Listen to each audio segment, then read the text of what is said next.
Broke another keyboard. Two things. Sometimes I find a movie that takes place in one location. It's just, you're in a room and it's this location. Sometimes that can be very, very difficult to be able to keep an interest, I think. I've seen some movies where it's like this takes place and you're in one setting. And he kept my interest this entire film. And also the actors in this film were absolutely incredible. I thought they were so believable, so good. Dave Batista is a really, really good actor, by the way. When I mentioned I was going to go see it, my wife said, the wrestler is in this? I'm like, yes, but he's a good actor. He does a really, really good job. And I thought this was one of his best performances that I've seen him in. I'm going on a rant here now because I am a wrestling fan. All right, let's hear it. And see, well, that's the thing is wrestling, and it's gotten a lot better over the years, don't get me wrong, but wrestling still has that stigma where it's like, dudes in trunks rolling around with each other, acting stupid with this fake stuff. And to a point, yes, that's true. But at the same point, that's just practice day in and day out, acting and being mean and being on the mic. And it's fun, actually. I watched back from when Batista first started. He didn't talk, and then he finally started talking a little bit and how bad he was on the mic. And then all the way up until 2016, 17, his last match and everything. He was so good on the mic, and he was able to portray whether he was mad or trying to be funny or whatever he was doing. He was so good on the mic. And I think you're going to see that a little bit more. I mean, it happened with The Rock. It happens with John Cena. I think you're going to see a lot more wrestlers because that's what they do. I mean, basically they improv. The people who are best at it move on and can change that into an acting career. That's why you look at the Mount Rushmore of wrestling, Cena and The Rock are up there because they were so good at that. They were fun to watch wrestling, but that's what wrestling is. It's not just the moves and the flips. It's being able to tell a story as well. Yeah. So, Batista's always been able to do that. So transitioning into an actor, it makes sense. The only tough thing is he's such a huge dude. It's hard to, it would be hard to do a romantic comedy or something like that. Or, okay, you're playing an accountant in this movie. Broke another keyboard. That's the only tough thing is, you have to look past his massive, and that's the same. Well, The Rock, he just does action movies all the time, and Cena is hilarious. So he can pull off comedies. I think Batista will get the comedy thing going, but right now he's just got to find that right role where he can be this massive dude and still be able to show his acting chops, which he has. Yeah, and what's interesting about this one is you talk about him being a massive dude. So he shows up at this door, but he's so, in this movie, he's like very gentle. As big as he is, you think like, oh, he's, so you see the preview, you think this guy's going to come in and he's going to be intimidating and all that stuff. And he's not. He's very vulnerable. He's on the verge of tears the entire movie because of what he's asking his family to do. And you can tell that he doesn't want to hurt anybody. And he makes friends with this little girl, and he's very gentle. But again, he's this massive guy. And for him to play somebody that vulnerable, I thought was very, very well done. Perfect role for him. It was. Because he pulled it off greatly. And he did. He could have been up there and just been, okay, I got to play a brute. Well, that's easy for you. But for him to say, I got to come in here and show a soft side and be compassionate. And when you watch him wrestle, he's everything but that. They call him the Animal because that's what he is. He's a bruiser. Yeah, tattooed up and down everywhere. Yeah. Just so it was nice to see him play a character like that. And I thought he knocked it out of the park. I thought it was so well done. Yeah. And I get why he wants to move in that direction because he can do it. This next Guardians movie, he's like, I'm done. He basically said, I'm done working for Disney. And I don't think he's mad at Disney. I don't think he's mad at anything. He's just like, I don't want to do a Disney movie. I don't want to play a character. I want to play a person. I want to show that I can act and, you know, show emotion and things like that. And I love him as Drax. I mean, he's hilarious. He's great in Mm-hmm. Guardians of the Galaxy. He was really good in the James Bond films. He didn't talk, but you know, Yeah, he can do those movies. But watching this, well, he can act too. he can So do a I'm curious to dramatic see role. what he can pull off. That's going to be the cool thing, is what can he pull off? What roles can he get and pull them off and really do well as this huge dude? And the crazy Yeah, thing about it is he's about half the size he was when he was prime time in wrestling. yeah. He And he's was so ripped. much smaller now than he was back in the day. Yeah, my understanding is that his acting peers don't take him seriously because he was Drax. But when I watch this movie, I'm like, well, he's playing like such a great mentor figure. I bought him as a teacher. Yeah, He was very compassionate and teacher like, which I was yeah, surprised at. I was like, this guy's too big to be a teacher. But I was like, no, I think I do buy him as that in this film. And I also think at the beginning of the movie, I didn't know which way it was going to go. I didn't know yeah, if he was going to be scary. I didn't know if he was going to be gentle.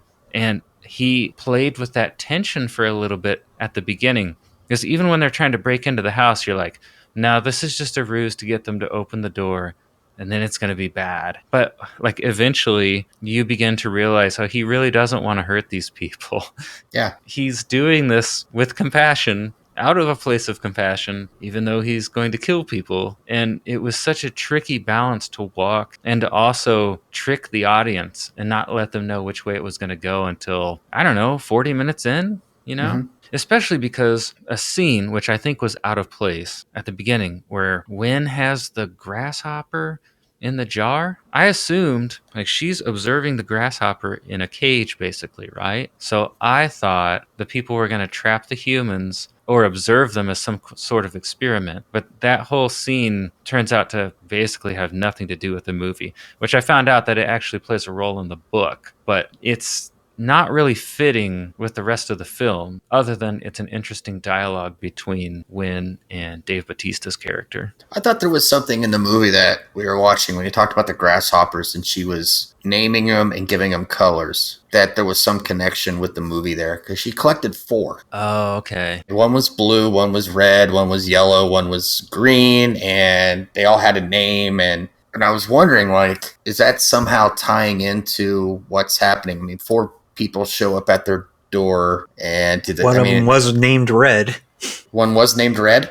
Yeah, Harry Potter dude. So maybe, like, watch it again and see, is there a tie-in between her catching grasshoppers and coloring them? And, I mean, she even wrote down, like, this is what they do. This one's active. This one sleeps. This one eats. This one, or whatever.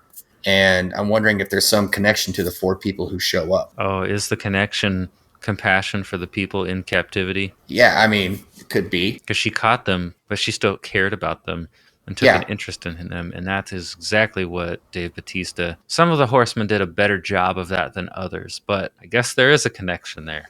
Yeah. It just took me a while. Yeah, I need to see it again. I'd like to watch It's that one of part those again. where you'd have to break it down and be like, okay, rewind. Oh yeah, that part with, remember when I'm sitting here doing rewind. You don't rewind. You just click back. But yeah, if you could sit there and kind of pause on that scene and see exactly what she wrote down, and there's probably some stuff in there too. Yeah. M. Night's great at throwing in little Easter eggs like that. There's probably a ton in there that, look it up on YouTube, and there's probably 50 things that'll pop up saying, let me break down all 728 Easter eggs that M. Night had in the movie. Yeah, I actually looked that up, and the only one that I found was that the lady who played the nurse in this movie was in M. Night's last film, and her character in that movie mentioned that she has a sister who is a psychiatrist, and now she's in this movie, and she plays like a doctor or a nurse. So they were wondering if it takes place in the same universe. I think that's a bit of a stretch. Yeah, psychiatrist and nurse, yeah, because she did bandage him up pretty good. Yeah, but I don't think she was a psychiatrist. So. If I remember correctly, I don't know if M. Night shot this on digital. I thought I heard he shot it with like 90s cameras or something, but there were certain scenes that were out of focus. Maybe that was normal in the 90s, but they're outside the cabin close to the swimming scene, and I'm like, why I've is this seen so movies good? from the 90s. I don't think they purposely shot things out of focus in the 90s. Well, some reviews were like, oh, this movie's shot so beautiful. And like, yes, certain scenes look beautiful, but other scenes, I'm like, why is it out of focus? I don't know. Did you guys notice that? No. I didn't notice it, but I probably just numbed it from my mind because that's what it is. It's a way of shooting a movie. Yeah. You know, M. Night has some sometimes they're cool ideas, sometimes they're weird ideas that may not work, but you always try something different. I mean, remember when action movies were like this? Hey, stop there. Now they're like this. Hey, stop there. Those listening on the podcast, I'm moving my camera around a lot because the whole shaky cam thing Yeah. is like this whole new thing in Hollywood. Now that they like to have it handheld, so it gives you like you're right there with the characters. On your phone, chasing them. Yeah. And yes, he did shoot this with a 1990s lens Aha! to give it an old school thriller look. I did not notice anything out of focus, but... And that makes sense because, I mean, the cameras they have now are so good and so clear. I think I prefer that.